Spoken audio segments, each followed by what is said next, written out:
Gracias. Bueno, buen día.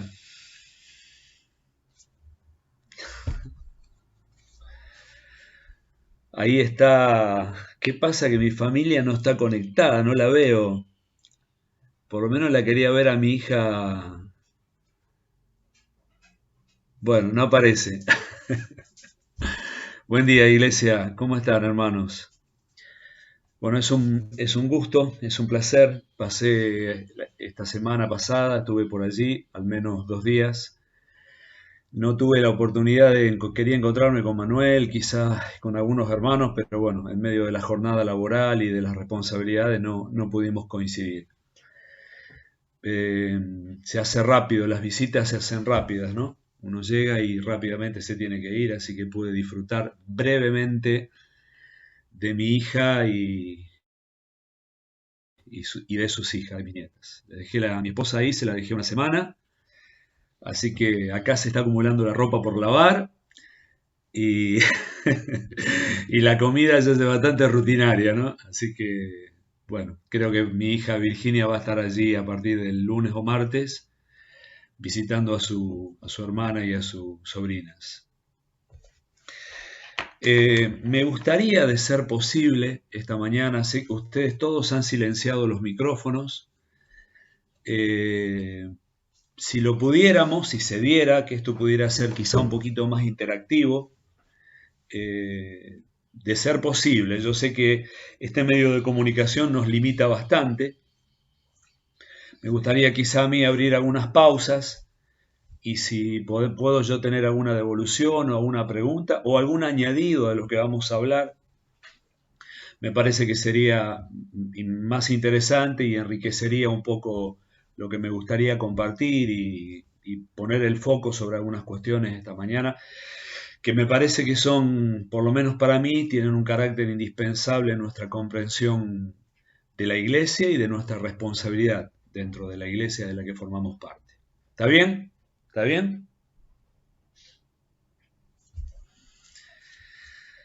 Bueno, cada vez que nos toca compartir a los que tenemos esta responsabilidad de enseñar, no sé a Manuel, a Roberto, pero yo entro en un debate porque habiendo tantos temas necesarios, importantes, que tenemos que enseñar y recordar en forma permanente en nuestra vida como iglesia, a veces uno tiene mucha tormenta en la mente pensando qué es lo mejor, qué es lo óptimo en el momento que cada grupo le toca vivir. Así que simplifiqué bastante el asunto y decidí compartir acerca de algunos puntos que para nosotros nos parecen indispensables, que tienen un carácter indispensable en nuestra comprensión y en nuestro caminar como iglesia. Primero lo que quiero decir es que nos dijo Iván hace muchos años que a veces nos perdemos en este gran libro de tapa negra, ¿no? Decían que los comunistas tenían un pequeño librito de tapa roja que simplificaba mucho su comprensión de su rol, y la iglesia tiene un gran libro de tapa negra donde a veces se pierde entre tantas enseñanzas, tantos relatos históricos, tantas descripciones filosóficas y poéticas. A veces nos perdemos ahí adentro y solemos perder el foco de aquellas cosas que tienen un carácter indispensable, central. Yo suelo decir que en la Biblia hay cosas que son interesantes, otras que son buenas, otras que son importantes, pero otras que son indispensables. Y me gusta decir así, ¿no? En el medio, las cosas indispensables, después las importantes, después las buenas, y afuera de todo, las cosas que son interesantes, ¿no? Ahora, si empezamos de afuera hacia adentro, de lo interesante, nunca vamos a llegar a aquellas cosas que son indispensables. Y no sé por qué la naturaleza humana es tan curiosa e inquieta, que siempre está muy receptiva a abrir la mente y el corazón a cosas interesantes que van apareciendo, o cosas buenas, o cosas importantes. Pero el foco, nuestro foco de atención tiene que estar puesto siempre alrededor de aquellos elementos que tienen, tanto en nuestra vida en lo personal como en la vida de la iglesia, tienen una importancia fundamental, indispensable, irreemplazable. Hace años atrás estaba yo en mi lugar de trabajo y había un comentarista, periodista que me gustaba mucho escuchar, y justo era el día del periodista. Y tuvo una definición de lo que es un periodista que a mí me encantó. Dicen que un periodista es un océano de conocimiento de 1 centímetro de profundidad. ¿Se entiende? Un océano de conocimiento con una profundidad de 1 centímetro. Y ustedes perdónenme, pero yo escuché esa definición, pensé en la iglesia evangélica. Un inmenso océano de conocimiento, pero con una profundidad mínima. Por eso hago esta diferenciación, que si nos perdemos en medio de tanto material, de tantos énfasis, de tanta letra que hay en lo que se enseña, se dice, se piensa, nos vamos a encontrar perdidos en un inmenso océano de conocimiento fragmentado que tiene apenas un mínimo de profundidad, apenas 1 centímetro de profundidad. Por eso digo, ¿no?, que a veces ponemos la mirada en cosas que son interesantes o quizá buenas, pero hacia el medio está lo importante y principio, aquello que es cardinal, que es indispensable en nuestra comprensión como discípulos en lo personal y en lo colectivo, como iglesia, familia y cuerpo de Cristo. Lo que estoy diciendo es una introducción. Por favor, hoy el púlpito electrónico, hay una inmensidad de material para escuchar, tanto escrito como en audio, como en video, ahora con YouTube, que si no tenemos cuidado nos terminamos perdiendo ahí escuchando cosas interesantes. Y el peligro que tenemos inclusive con los discípulos nuevos, que comienzan a escuchar todo tipo de cosas y en la cabeza tienen a veces una mezcla que cuando llega el momento de compartir, el momento donde se empiezan a asumir responsabilidades, donde nos toca enseñar a otros, nos terminamos perdiendo sin saber qué enseñar. Por eso digo que el énfasis central siempre en nuestro caminar como iglesia tiene que estar alrededor de esos elementos que tienen un carácter indispensable, para no perder el rumbo. Ahí atrás, ahí tengo parte de mi biblioteca, ¿no? Los tengo ahí de adorno, porque me doy cuenta que cada vez tiendo a leer menos y a estar más concentrado alrededor de algunas cosas que definí como aquellas que no tengo que perder de vista, ¿no? Los libros interesantes, los distintos énfasis que van visitando la iglesia, a veces tienen ese efecto, un efecto de dispersión. Tenemos que cuidar mucho nuestra mente.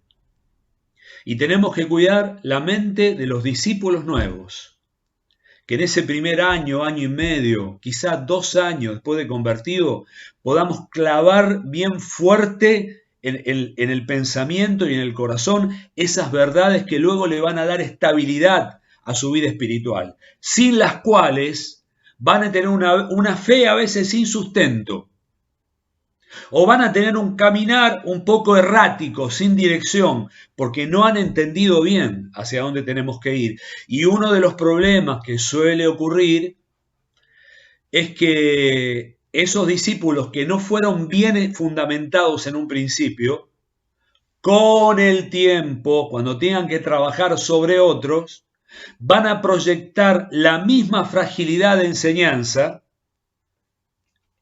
que tienen en su corazón como faltante. Yo estoy en modo Rosario, a ver, estoy en modo Rosario. Si voy muy rápido, por favor, díganme, a ver, ¿cómo vamos? ¿Cómo vamos? Muy bien. Bien. Vieron que en las ciudades más grandes parece que siempre nos están acelerando la ruedita, ¿no? Y yo cuando voy a otros lugares tengo que parar un poquito porque acá hay un ritmo que te hace pensar y hablar un poco más rápido, ¿no?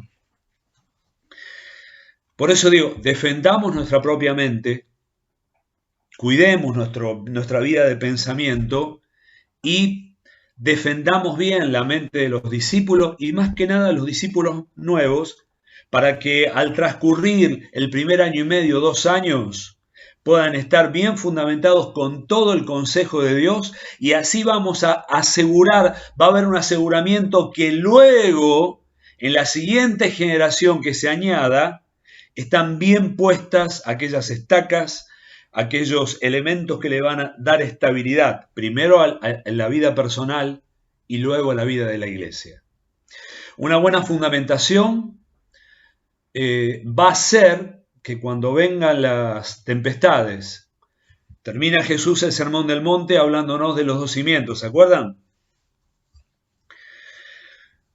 Al hombre sabio le compararé a un constructor que puso su casa, la afianzó bien, cavó y estableció la casa sobre un cimiento de roca, ¿no? Y después viene la tempestad, vienen las dificultades, vienen las circunstancias no previstas y golpean, dan con ímpetu contra la casa. Cuando está bien fundamentada no cae. Podrá haber temblores, pero no cae. Cuando no está bien fundamentada, el tiempo, las dificultades, las distintas corrientes que vienen sobre la iglesia nos van a hacer correr el riesgo de padecer un fracaso, una pérdida. Entonces por eso digo, el fundamento va a ser determinante para la forma en que vamos a vivir en lo personal y en lo colectivo. Como discípulos y como cuerpo de Cristo, como familia de Dios. Por eso quería hoy, perdón por esta introducción tan larga, quería hoy compartir acerca de 4 palabras que nos pareció que tienen que estar presentes siempre en nuestra mirada, ¿no? Hace algunos años atrás, entiendo que fue Jorge Mitián que nos dio un papelito, apenas era una hoja, que tenía varios rubros la hoja, ¿no? Al principio hablaba del modelo, hablaba de Jesús como un modelo de carácter, en su predisposición al servicio, en su actitud de mansedumbre y de humildad. A Jesús como modelo de una espiritualidad profunda, de una vida de oración, de una verdadera dependencia del Padre en todas las cosas. Y después nos mostraba a Jesús en su función estratégica, en su forma operativa, qué hizo, cómo hizo, cuándo, dónde, con quién. En el siguiente renglón, en el siguiente párrafo, hablaba de los recursos que la iglesia tiene, primero el modelo, después los recursos. Los recursos tienen que ver con los ministerios que Dios ha dado, con la palabra de Dios como la fuente a la que tenemos que ir para saber qué hacer, los dones del Espíritu Santo, el ayuno, la oración, todos esos recursos que Dios pone a nuestra disposición para poder caminar. Entonces, primero estoy hablando del modelo, después estoy hablando de los recursos. El tercer párrafo tenía que ver con la estrategia. Y la estrategia se resumía en 4 palabras muy simples. Era concientizar, equipar, relacionar y movilizar. Y el último párrafo eran otros 5 puntos que tenían que ver con las características de la acción. Cómo tenía que ser la acción constante de la iglesia. Y tenía que ver con la sencillez, no complicar las cosas, porque cuando complicamos las cosas algunos quedan excluidos. Tenemos que operar, vivir y servir de tal manera que todos sientan que lo pueden hacer.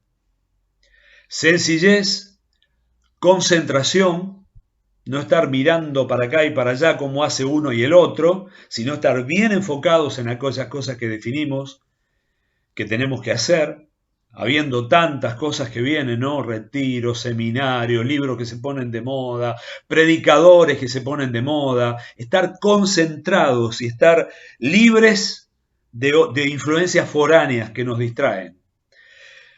Sencillez, concentración, continuidad, no aflojarle. Vieron que somos dados a aflojarle, ¿eh? Arrancamos fuerte y después parece que viene la distracción, el desánimo y perdemos esa continuidad, no esa perseverancia. Que Dios nos ayude a tener la gracia de la perseverancia para no desmayar, para no olvidar, para no decaer. El quinto punto tenía que ver con el sacrificio. Sin sacrificio no vamos a ningún lado. La iglesia se edifica con sacrificio. Sin entrega, sin desplazar hacia una importancia secundaria, a veces nuestras propias cosas. Si a alguno le gusta la cómoda, que ni se meta, ¿no? Para edificar a la iglesia hará falta sacrificio y sufrimiento. Sacrificio y sufrimiento. A los que les toca liderar o nos toca cuidar a otros, nos toca a veces sufrir las dificultades para que tantos se alivien. Anticiparnos a los problemas, atender urgencias, restaurar al caído, reconciliar a los hermanos, atajar los conflictos matrimoniales, alentar a los de poco ánimo, ser pacientes con todo. Y claro, si va a haber sobreedificación, va a hacer falta sacrificio. Y Pablo llega a decir que ahora cumplía en su carne, en su cuerpo, los sufrimientos que todavía faltaban para edificar la iglesia, para que el cuerpo de Cristo sea edificado, sea completado. Entonces, repito, sencillez, concentración, continuidad, sacrificio. Y el último punto de las características de la acción tiene que ver con la intensidad. Dios nos ayude, que Dios me ayude. Quisiera ser un hombre intenso, dedicado, un hombre que avanza con un entusiasmo, con un fervor, con una potencia, pero después me termino dando cuenta que esa intensidad no la puedo producir yo, esa intensidad viene de Dios. La da el Espíritu Santo. Ese fervor. Yo puedo producir las otras cosas, ¿no? Puedo producir una vida vivida en la sencillez del servicio, una vida que no se distrae, que está concentrada en el trabajo. Puedo buscar la gracia de la continuidad, de la perseverancia, y puedo vivir con sacrificio, pero no puedo producir intensidad. La intensidad viene a ser consecuencia de una vida llena del Espíritu Santo. Una vida que es visitada por ese fuego, esa pasión, ese amor, esa carga que nos hace funcionar de una manera más rápida, de una manera más intensa.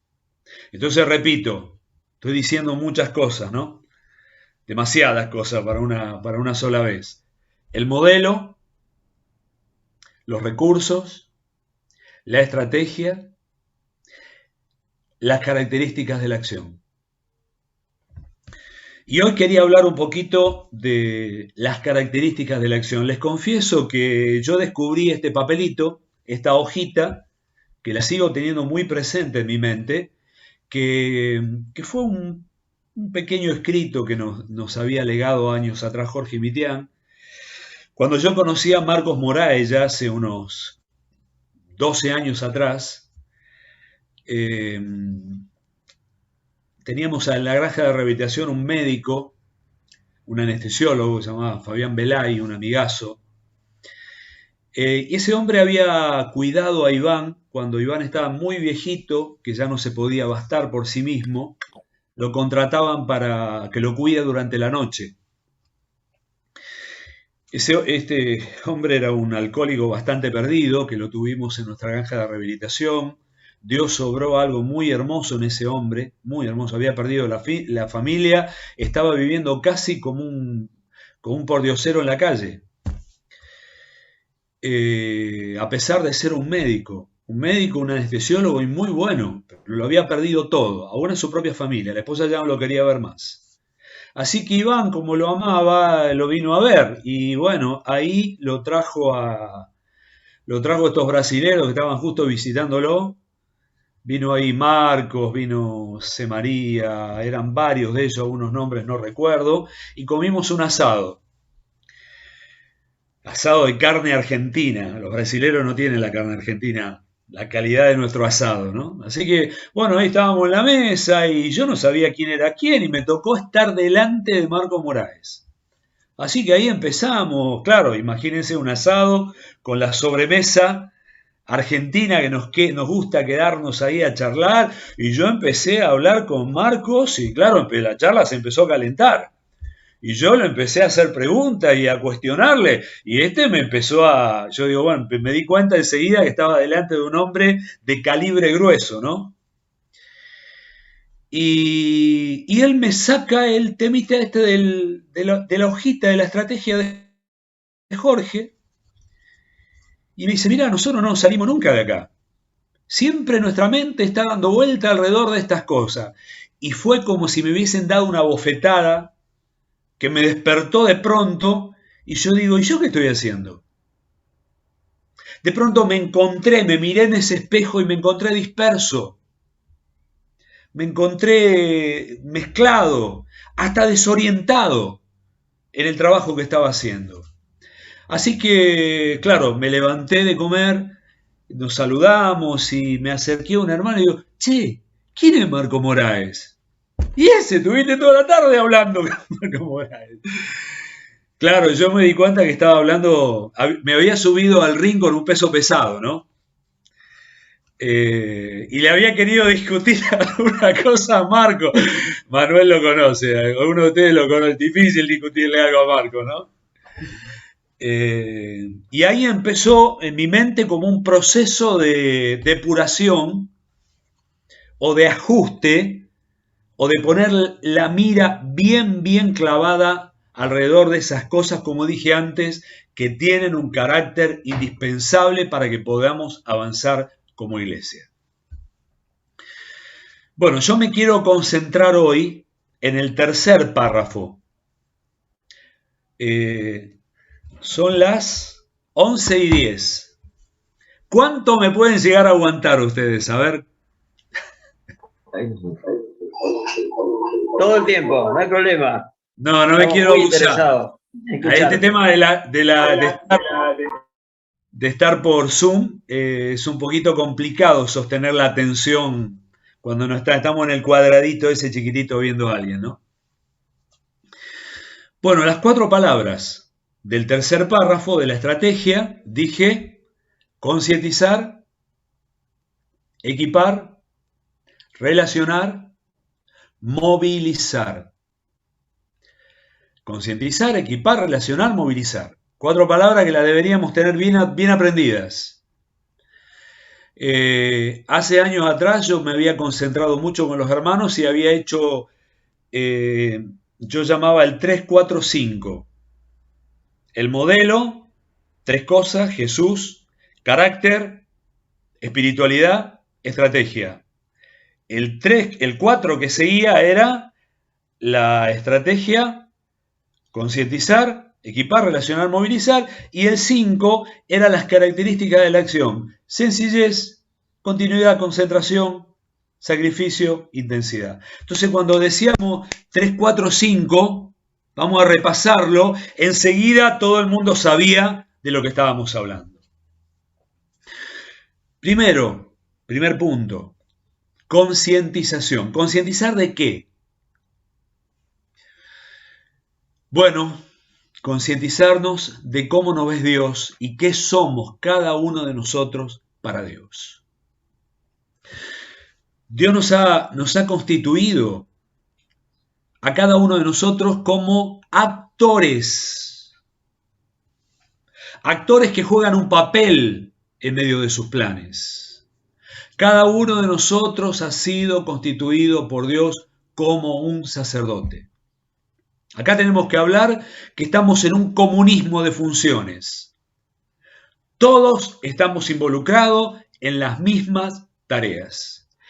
Todos estamos involucrados en las sencillas tareas del reino, que son sencillas, que están al alcance de todo. Ahora, cuando yo digo la palabra sacerdote, acuden a nosotros algunas imágenes, ¿o no? Yo digo la palabra sacerdote, ¿qué imagen viene a tu mente? Si yo se lo digo a un católico, ¿qué le aparece? Es un cura, ¿no? Con su sotana y su cuellito clerical. Si yo se lo digo a un evangélico y yo digo sacerdote, ¿qué aparece? Yo en algunas reuniones he dicho la palabra, bueno, sacerdote, porque ustedes vieron que una palabra siempre evoca una imagen. Yo digo una palabra y la palabra evoca inmediatamente una imagen, un concepto detrás. Yo digo árbol y ustedes ¿qué imaginan? Un tronco con una copa verde, ¿no? Digo auto y esa palabra evoca una imagen. Cuando yo digo sacerdote, ¿qué imagen se evoca en nuestra mente? Seguramente los católicos al cura y los evangélicos pensamos en Aarón. Vestido con su vestidura sacerdotal, ¿no? Con esa mitra limpia, con la placa en la frente y el pectoral con las piedras y sacerdote. Pocas veces en unas reuniones donde yo he preguntado qué imagen viene cuando decimos sacerdote, pocas veces fue mencionado Cristo Jesús. Lamentablemente, ¿no? El sumo sacerdote, supremo sumo sacerdote y apóstol de nuestra fe. O sea que cuando pensamos en las funciones sacerdotales, no tenemos que ir a ver qué hacía Aarón en el tabernáculo, cuando sacrificaba o ponía incienso aromático. No estamos pensando, no deberíamos pensar en eso. Cuando pensamos en las funciones de un sacerdote, deberíamos mirar los evangelios y mirarlo a Cristo Jesús operar entre los hombres. ¿Cómo vivió este sacerdote, este obrero de Dios? Y yo digo, tenemos que recuperar la visión de Cristo como el obrero de Dios, como el sacerdote que vino a operar entre los hombres en ese afán de reconciliación, en ese afán de implantación de las verdades del reino. Y cada uno de nosotros ha sido calificado por Dios como un sacerdote. A ver, tenemos que entrar en esta conciencia. Cómo Dios nos ve, cómo Él nos constituyó. Hace años atrás, cuando yo estaba en la empresa de la que salí cuando los hermanos me llamaron antes de pasar a tiempo completo, en un momento me delegaron una jefatura en la empresa. Y mi jefe me llevó a la oficina de él y me dice, mira Claudio, si vas a ser jefe, tenés que aprender a pensar como jefe. Porque si te pongo en una jefatura y seguís pensando como empleado, vas a fracasar. Claro, mi jefe me estaba delegando una función. Y yo tenía que ser consciente que ahora tenía que empezar a pensar y a funcionar de acuerdo a esa función que me había delegado, de acuerdo a esa responsabilidad que me había delegado. Entonces, cuando decimos concientizar, deberíamos concientizar a cada santo de la función que le ha sido encomendada. Y mirá, te guste o no te guste, esta función ya te la encomendaron. Y Pablo llegó a decir, si predico el Evangelio de buena gana, recompensa tendré. Y si no lo hago de buena gana, lo tengo que hacer igual. Porque Dios ya me otorgó esta comisión, ya me delegó esta responsabilidad. Así que todos deberíamos comenzar a pensar como lo que somos. Fuimos constituidos por Dios como sacerdotes. Entonces, ¿dónde empieza nuestro sacerdocio? Empieza aquí, en nuestra mente, en nuestra conciencia. Empieza por aprender a mirarnos a nosotros mismos con esta dignidad que Dios nos ha delegado. De paso digo, qué dignidad que Dios nos ha delegado. Durante mucho tiempo yo sufrí cierta frustración de no haber hecho una carrera universitaria. Me convierto ya a los 20 años, se me había pasado el cuarto de hora, con Cristina nos casamos muy jóvenes, y cuando pensé que me hacía falta alguna herramienta para defenderme mejor en la vida, me di cuenta que no iba a poder estudiar, se me había pasado el tiempo disponible para eso. Y siempre tuve adentro como un ruidito, como una frustración, como una cosa de... Hasta que en un momento me di cuenta que la profesión que me había sido dada trascendía cualquier otra profesión. Un médico trabaja para sanar el cuerpo. Un ingeniero trabaja para que una familia viva en una casa, quizá. Pero la función que tiene, o las consecuencias o el resultante de nuestra profesión, tiene una proyección eterna. El trabajo que somos llamados a hacer tiene una importancia eterna. Eterna. Un médico salva la vida. Nosotros salvamos el alma y salvamos la vida para toda la eternidad. A veces hablo con mi madre va a cumplir 90 años, yo voy a cumplir 56, pero mi vieja me sigue tratando como un nene, ¿no? Ahora que está el COVID, voy a la casa, nene, el barbijo. Anoche la fui a ver un ratito, porque tengo que pasar todas las noches a verla un ratito antes que venga la persona que la cuida, y ya, nene, el abrigo, nene. Los que ya estamos grandes y tenemos a nuestro padre grande, en la mente de ellos seguimos siendo un niño. A veces hablamos, me dice, ay, nene, ¿cómo no estudiaste? Podrías haber llegado a ser alguien en la vida. Es la conciencia de mi vieja.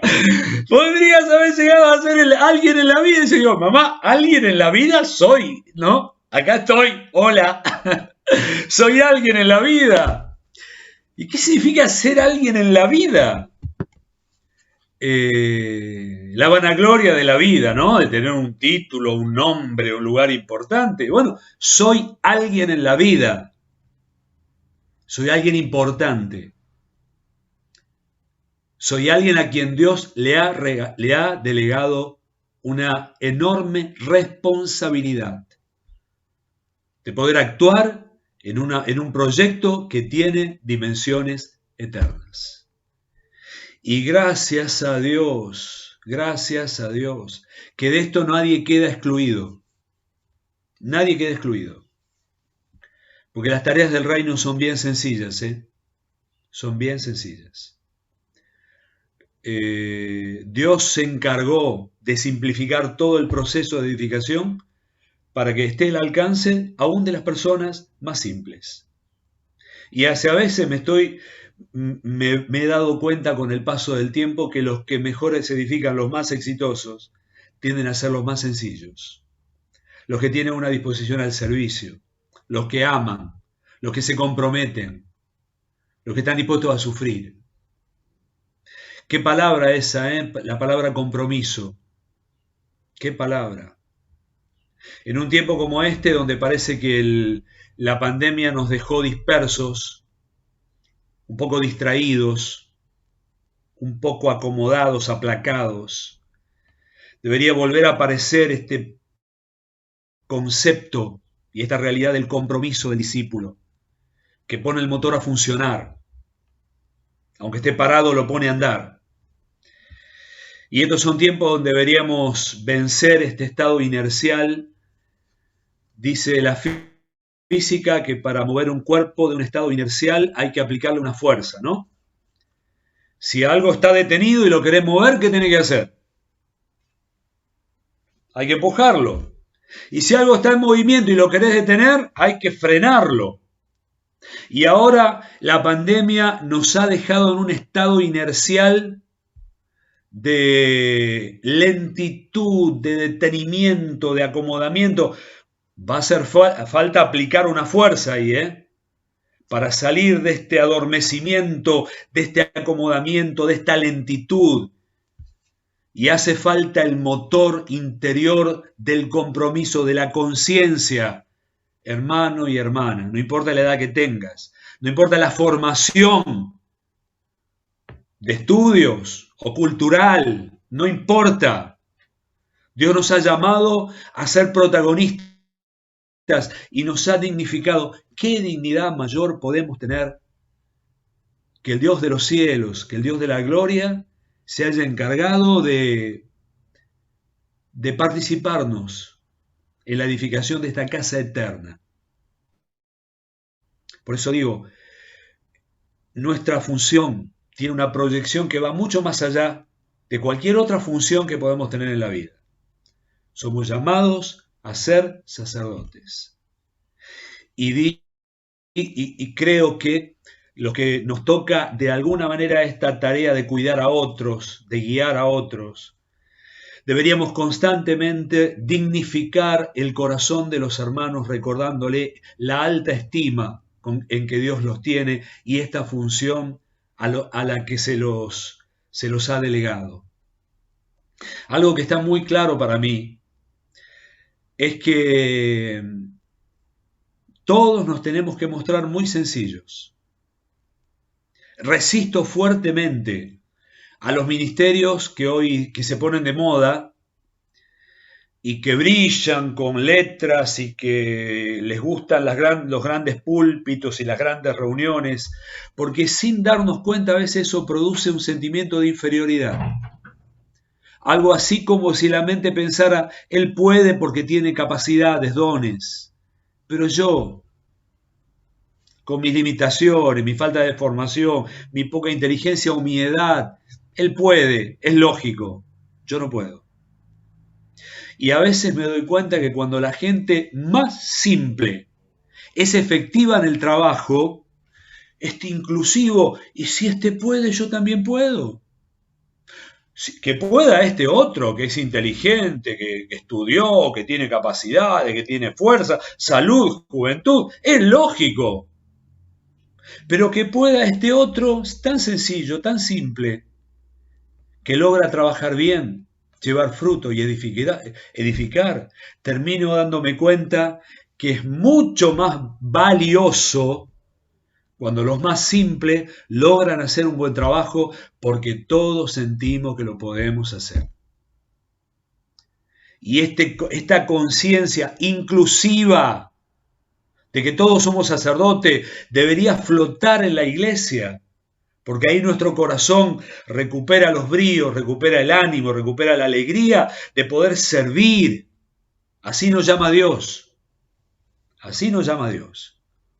Un pueblo de gente santa, pero un pueblo también de sacerdotes, que podamos ser llenos de esta conciencia y nos podamos concientizar unos a otros de lo que Dios ha dicho que somos. Y yo soy lo que Dios dice de mí. Soy lo que Dios dice que soy, aunque yo no lo sienta.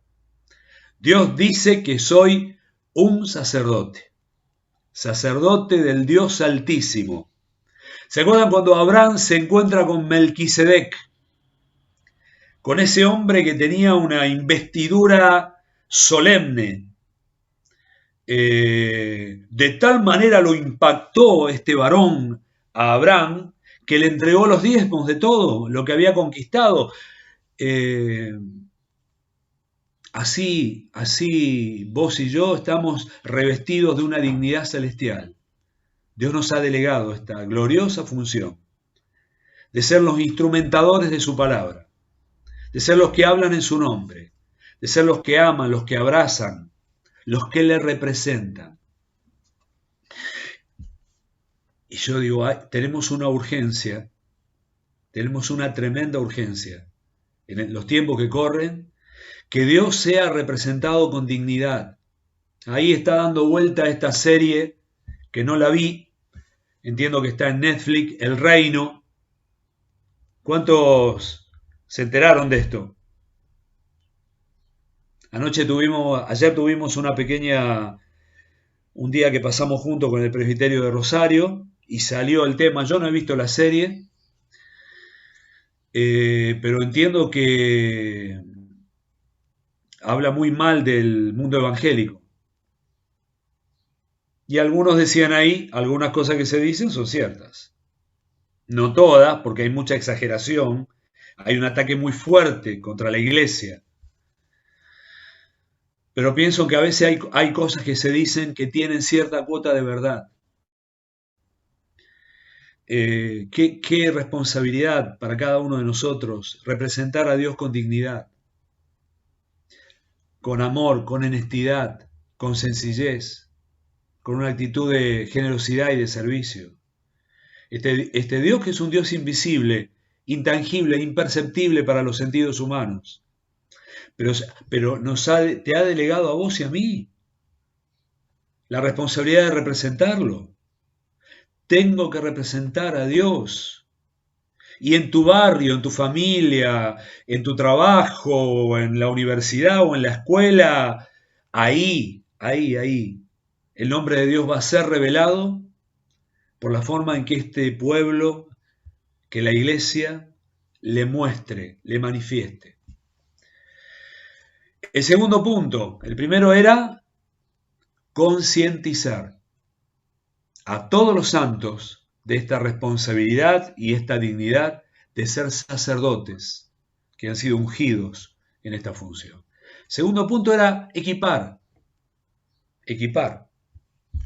Por eso dije, las tareas son sencillas, el equipamiento es sencillo. Nos hemos dado cuenta acá en Rosario, hay algunos hermanos que se les ocurrió hacer el seminario bíblico de fe. Hay un seminario bíblico de fe. Créanme que son un dolor de cabeza. Más que una ventaja, es un problema. Porque salen ahí con un montón de cuestiones que hacen la carga pesada. Escuché alguna vez que, ¿se acuerdan cuando David tiene que ir contra Goliat? Este muchachito que poco sabía de la guerra. Saúl le quiso hacer un favor. Le quiso poner una armadura. La armadura del... Y claro, cuando David empezó a querer moverse en medio de todo ese aparataje, dijo, no, sacame esto. Porque con esto es imposible. Con esta pierdo seguro. Y a veces toda esa carga de teología, de conocimiento académico, es como una armadura que en lugar de ayudarnos a ser ágiles, nos pone todo un lastre encima, que en vez de simplificar, complica. El equipamiento es sencillo. Tenemos que andar livianos, tenemos que andar ágiles.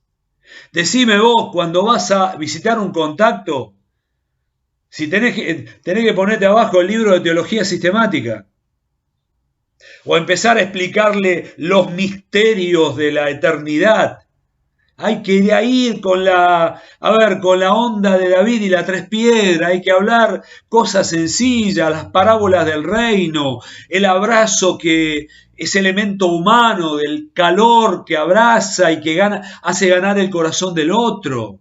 Con el servicio, con una oración sencilla que se pueda memorizar y repetir. Hablarle del pecado de la humanidad y del pecado personal, ir empujándolo a la puerta estrecha. Hablarle de arrepentimiento, de lo que significaba estar de espaldas a Dios y ahora vivir en una búsqueda reconciliatoria con Dios. Hablar del bautismo. Hablar de la llenura del Espíritu Santo, hablar del reino, son un conjunto de verdades sencillas, sencillas, herramientas que están al alcance de todos. Y vuelvo a decir, ¿viste? Indispensable, importante, bueno, interesante. Indispensable, la puerta de salvación. El Evangelio del Reino que nos conduce al arrepentimiento, que engendra discípulos. Interesante, bueno, los juramentos de Dios a lo largo de la Biblia. Indispensable, la sencillez de cómo orar el Padre Nuestro. Interesante, los ángeles que copularon con las hijas de los hombres y le nacieron gigantes. Ustedes me entienden, ¿no? Indispensable la comprensión del hecho de Cristo. A veces en alguna reunión pregunto, a ver, háblenme un poquito del hecho de Cristo. Y empiezan los divagues para cualquier lado diciendo un montón de cosas y sin poder definir bien aquellas cosas sencillas que tienen que ver con el hecho de Cristo, su existencia eterna, su encarnación, su vida santa y sin mancha, la unción del Espíritu Santo para hacer la obra del Padre, su muerte redentora, su resurrección de entre los muertos, su ascensión a los cielos, el advenimiento y el nacimiento de la iglesia y su pronta venida. Así, con sencillez, con practicidad, para que se pueda, esas cosas indispensables que se puedan comunicar fácilmente también. Me parece que mi esposa salió, no sé si está ahí, no la veo, pero hace unos años atrás me gusta contar que se convirtió en plomero, acá en el grupo de casa, plomero, gasista, nombre extremadamente simple. Su nieto se había internado en el centro de rehabilitación, yo lo saludé un domingo y al siguiente jueves estaba el grupo y aparece el plomero, Antonio se llama. Viste, un tipo con una vida complicada, tenía varias familias, porque había tenido varias mujeres. Yo digo, este no se convierte ni a palo. ¿Vieron a esa gente que uno no da 2 pesos? Bueno, ¿qué hace Antonio? Lo recibí, se sentó y vino el siguiente, ¿y qué pasó? Se convirtió Antonio, se convirtió un hermano sencillo, fervoroso, un poco estudiado. ¿Vieron eso que cuando le hacen leer la Biblia en el grupo pone a todo el mundo nervioso? Que estamos todos tratando de ayudarle a que lea bien. Bueno, así Antonio. Bueno, estábamos estudiando el hecho de Cristo, ¿no? Ese año estuvimos un año repitiendo, memorizando los versículos, y resulta que se había convertido la hija en La Pampa. Entonces dijo, bueno, me voy a La Pampa a ver a mi hija que hace tanto tiempo. Llega la hija, la ve y dice, papá, acompáñame a la reunión el domingo. Bueno, y va a la reunión, a la iglesia pentecostal, y vieron en las iglesias, acá está el papá de Patricia, que está, bienvenido Antonio, pase a decir algunas palabras. Y pasó compártanos algo, Antonio. Entonces se paró Antonio ahí adelante, ¿y de qué habló? Del hecho de Cristo. Así que se paró Antonio con autoridad y empezó los 10 puntos, dijo los versículos, al pastor se le cayó la pera. Y después terminó la reunión y le dice, Antonio, ¿usted podría volver a enseñarnos algo más la próxima vez? ¡Antonio! Antonio, un tipo simple, pero había captado bien aquellas verdades indispensables y las podía reproducir. Y yo digo, ¿puede Antonio? ¿Puede cualquiera? ¿Puede Antonio? ¿Puede cualquiera? Me explico.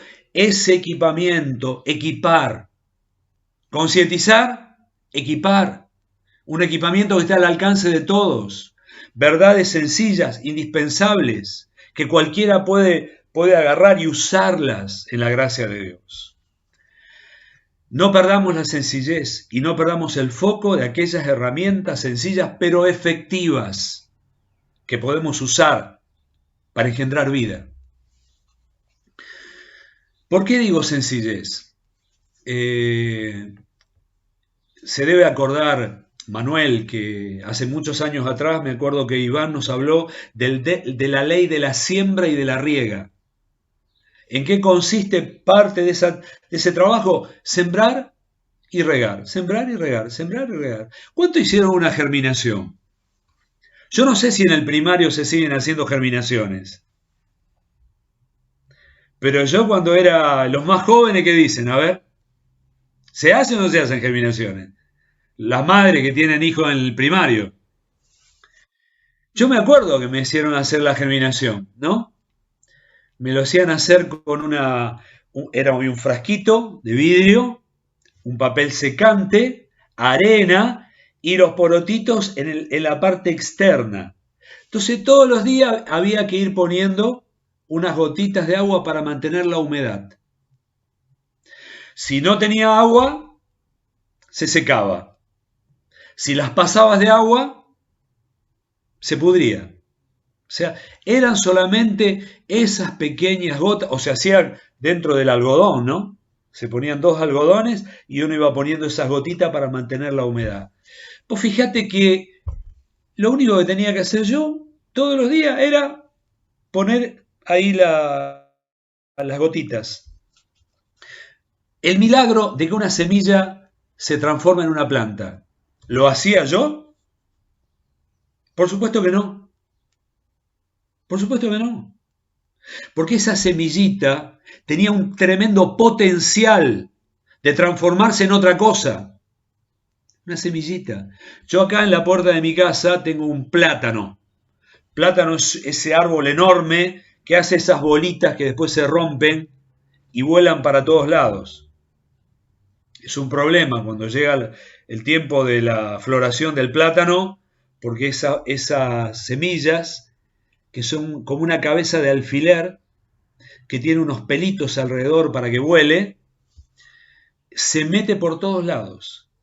Y es una semillita que no debe tener más de 5 milímetros de largo y no más de 1 milímetro, 2 milímetros de ancho. Yo miro la semilla y miro el monstruo que tengo en la puerta de mi casa, un árbol que debe tener un tronco más o menos de 1 metro, 1,20 m de diámetro, y una altura que debe superar los 10, 12 metros.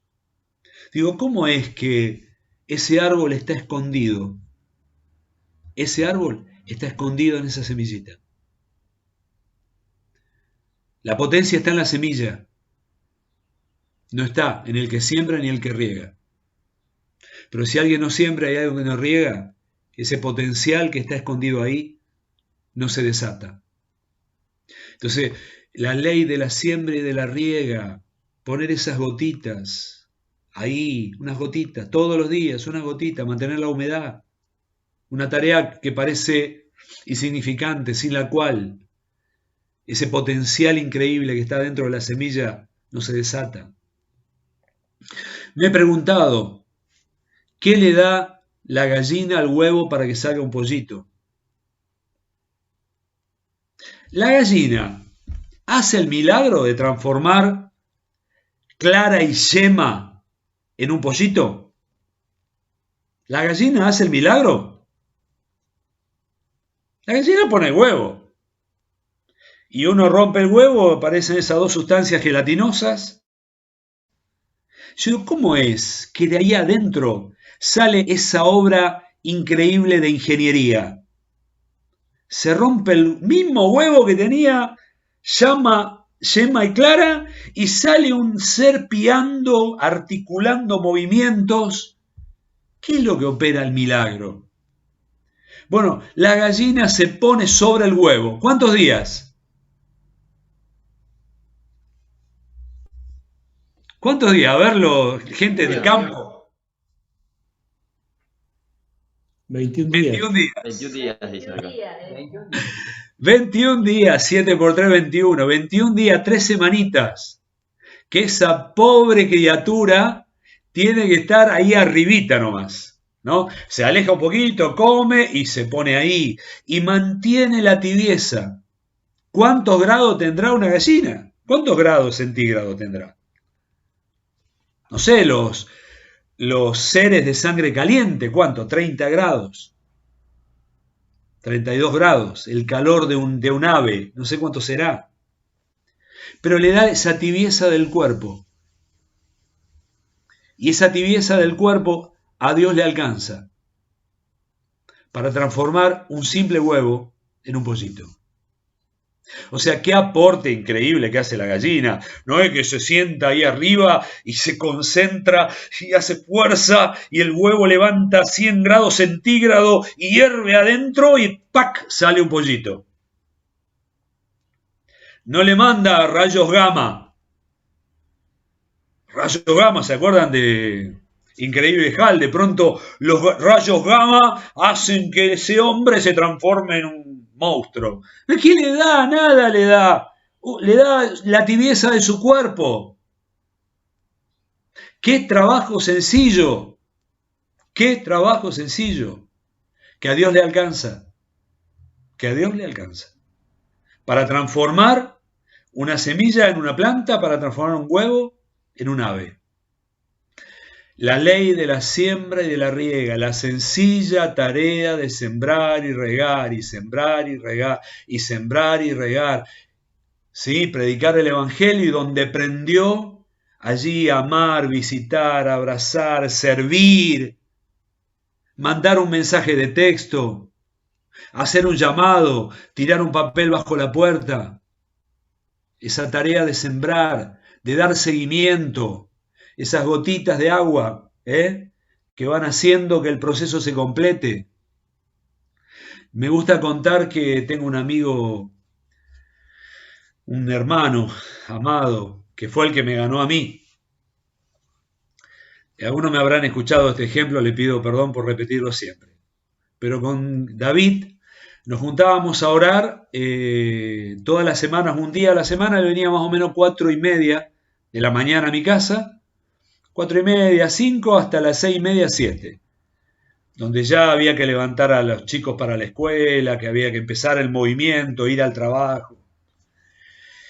Y me acuerdo que habíamos hecho un contacto, un químico que vive aquí en mi barrio, que había aparecido en el grupo y después había desaparecido. Entonces, cuando salía de mi casa, 7:30, 7:30, David en su bicicleta pasaba por la casa de este químico, Miguel. Miguel Ángel. Entonces le tocaba al portero. ¡Hola! ¡Hola, Miguel! ¡Soy David! ¡Uy, David! Me estoy preparando para el trabajo. Bajo. No bajé. Entonces apretaba el portero y le oraba desde el portero. ¿Me explico? Loco este. Señor, bendecí. Toda la semana, dale. Se convirtió el gordo Miguel con toda la familia. Gracias a la perseverancia de este hombre que iba, lo visitaba, y te digo, no bajaba ni a verlo, a veces le oraba por el portero. ¿Ustedes se dan cuenta? Esta gracia de la perseverancia, del seguimiento, del amor, del servicio, del abrazo, del interés genuino, de ese interés genuino que es consecuencia del amor, como a veces hace un milagro, el milagro de un nuevo nacimiento, por la el sencillo proceso, la sencilla ley de la siembra y de la riega. Por eso digo, el equipamiento es sencillo, todos lo pueden hacer, La predicación, el seguimiento, el cuidado de los nuevos. Oramos, la gente nueva, que venga gente nueva. Después la iglesia no reacciona cuando hay gente nueva. Visitarlo, lo dejamos ahí y nos olvidamos. Y esas tareas sencillas son las que hacen la diferencia. Concientizar, equipamiento sencillo. ¿De qué nos sirven los cursos de teología sistemática, los seminarios de profecía? ¿De qué nos sirve? Díganme, ¿de qué nos sirve si no podemos hacer bien las sencillas tareas del reino, que está al alcance de todo? Concientizar, equipar, relacionar. Tercera palabra. Voy a empezar a apurar porque hay que ir a comer. Relacionar. Hacer cuerpo.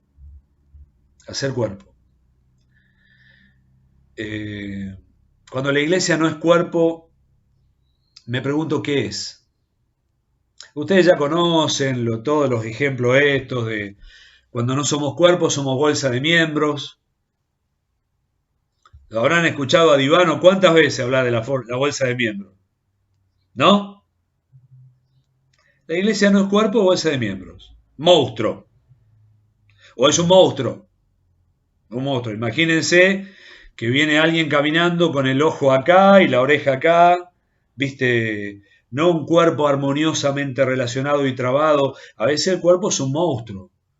O a veces el monstruo donde todos los miembros están agarrados de la cabeza. De la cabeza sale el brazo, sale la pierna, sale el codo, de la cabeza, ¿no? No hay un cuerpo bien relacionado, armónicamente vinculado y bien trabado, bien agarrado, bien agarrado. Todo el cuerpo bien agarrado, bien unido por los lazos de compañerismo, de discipulado, de amor fraternal, el cuerpo bien construido. Cuando el cuerpo no está bien vinculado, no tiene agilidad, no tiene fuerza, no tiene avance. ¿Qué atleta podría correr con un cuerpo descoyuntado? ¿Qué atleta podría correr? Hace años atrás, uno de los hermanos que me ganó para el Señor, estábamos en una reunión y vio una visión. No me olvido nunca, pasaron 30 años, no me olvido nunca de esa visión. Vio un cuerpo humano que iba de un atleta que iba corriendo y él veía el cuerpo como si fuera una tomografía. Y mientras este atleta iba corriendo, veía cómo los huesos bien acoyuntados y los tendones y los músculos iban dándole fortaleza, cohesión, para que el cuerpo pudiera correr. Yo les aseguro que mucha de la falta de avance que tenemos es por la debilidad de nuestro relacionamiento. Un cuerpo mal relacionado no tiene capacidad de avanzar. El cuerpo no está armónicamente coordinado.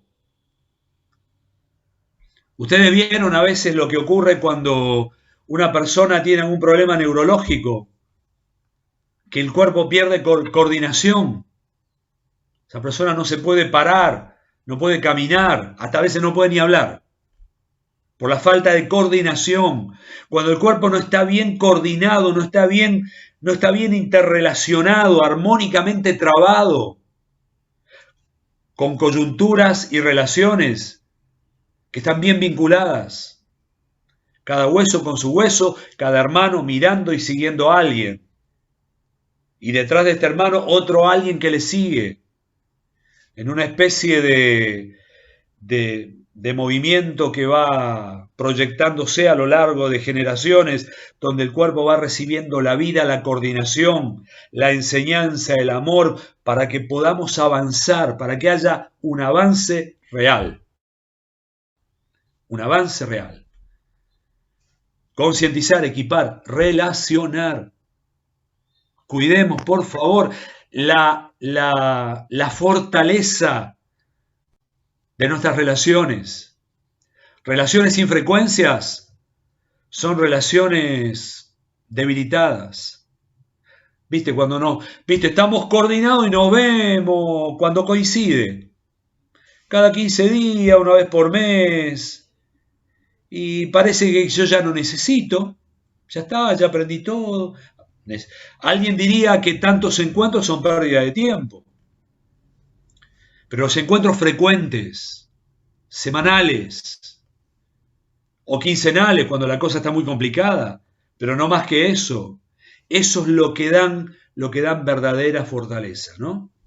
Es eso lo que afila la sierra, lo que afila el hacha para que corte.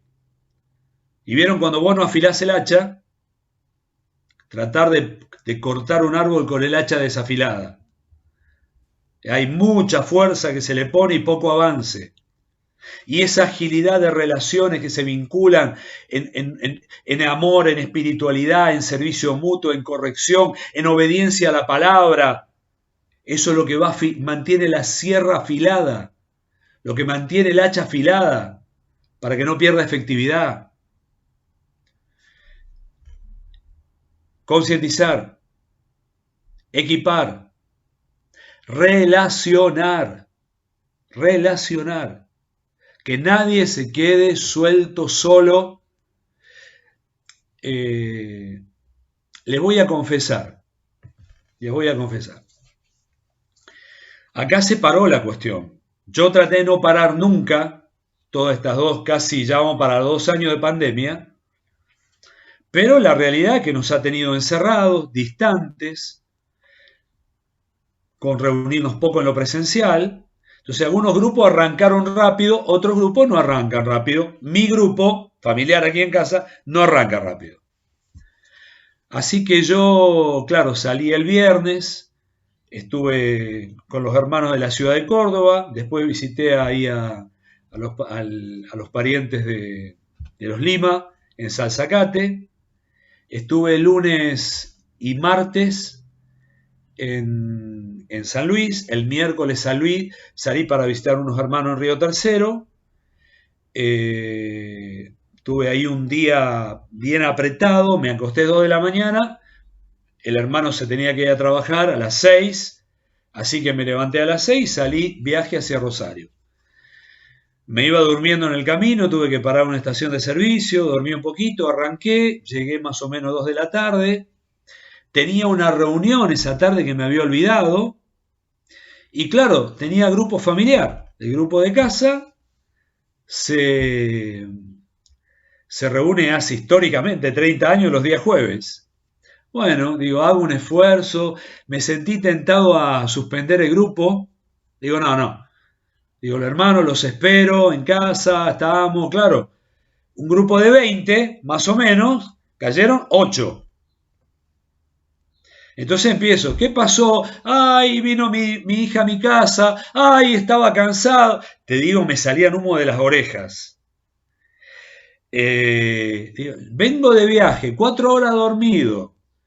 Tenía que terminar de ir a cuidar a mi mamá, porque había estado mi hermana casi una semana sola. Y yo hago el esfuerzo y lo demás. Ay.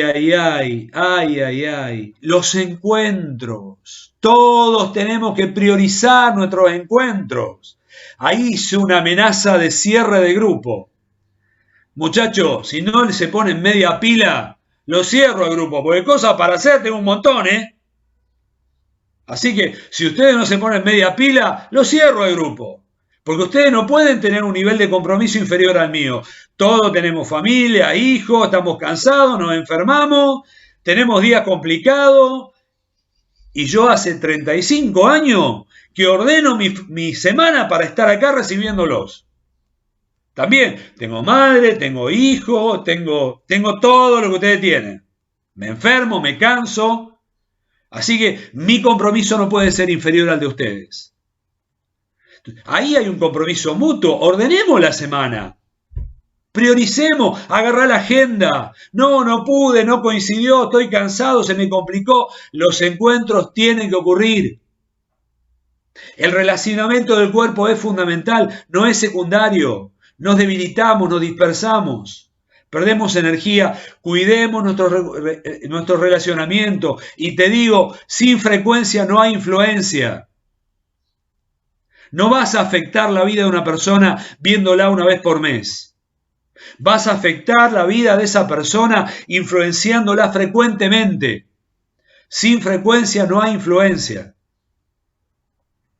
Y para esto hace falta compromiso y hace falta sacrificio. Así que ajustemos las clavijas, porque estamos saliendo de un tiempo donde la iglesia ha estado muy detenida. Y para vencer ese estado inercial vamos a tener que ponerle algo de energía, bastante energía. Y el último punto tiene que ver con la movilización. Concientizar, equipar, relacionar, movilizar. Lo más difícil de todo, movilizar a la iglesia. Esa es una mecánica que se para sola. Es como la bicicleta, dejaste de pedalear y falta poquito para que se detenga inmediatamente. La movilización de los santos. Es algo que tanto cuesta producir y que se detiene con tanta facilidad. Movimiento del cuerpo, la predicación, la visitación, todo ese movimiento de trabajo que tiene que ir sucediéndose para que haya avance. Las cosas no avanzan sin trabajo, no se producen sin trabajo. Por eso hablé de la ley de la siembra y de la riega. Dios pone lo suyo, pero si la iglesia no pone lo suyo, nada va a ocurrir, a menos que ocurra un milagro, que a veces ocurren, pero no es lo normal. Lo normal es que la iglesia avance por la movilización de todos los santos. Lo normal es que las conversiones sean consecuencia del trabajo y del servicio. Lo normal es que las personas se conviertan porque nosotros vamos, no porque ellos vienen. De hecho, yo no sé por qué vos estás acá, pero yo estoy acá porque alguien vino. Y alguien insistió. Alguien me visitó. Alguien se movilizó. Alguien se acomodó. Se incomodó. Alguien se sacrificó. Yo me acuerdo que cuando yo me convertí, yo me escondía.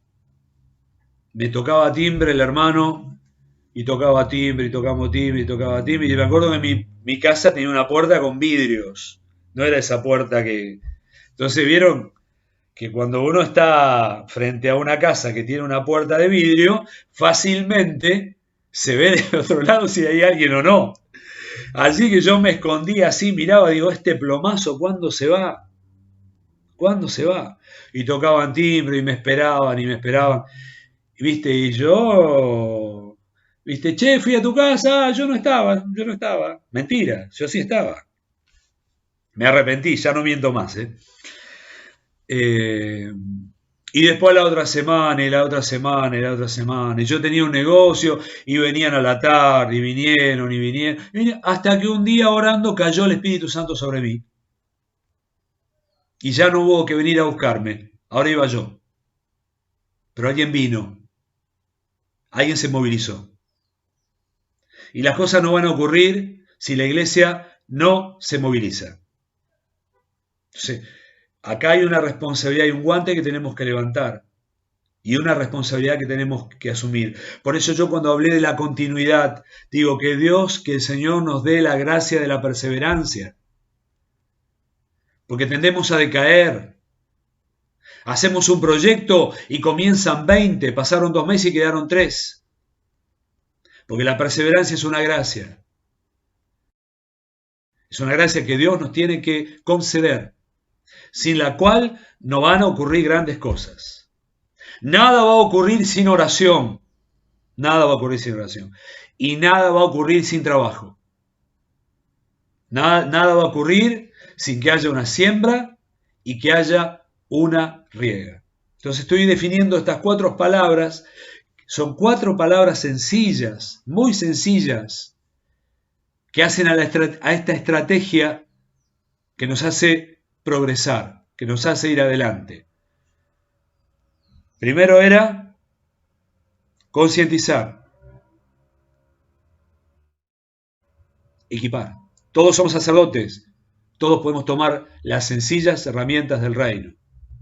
Todos unidos a un cuerpo bien concertado, agarrado. Un cuerpo bien coordinado, pero estrechamente ligado. Y todos tenemos que entrar en los trabajos del reino, en el sacrificio, en el trabajo, en la movilización. Porque si no, vamos a descubrir que van pasando los años y comparamos la foto y la foto es la misma. No hubo avance real. No crecimos numéricamente, no hay obreros formados, los planes de Dios no progresaron, no se movilizaron, por una falta de comprensión estratégica, por una falta de compromiso, por una falta de trabajo. Les pido perdón, me han tolerado esta palabra, que es una palabra que espero que sea de ánimo, pero es un llamado que yo me lo hago a mí mismo. Me lo hago a mí mismo. Porque como dije antes, tiendo a desmayar, tiendo a distraerme, tiendo a detenerme. Y me tengo que volver a confrontar con estas cosas. Cosas sencillas, pero tienen que ser comprendidas y también tiene que haber una respuesta de nuestros corazones a este llamado que Dios nos hace.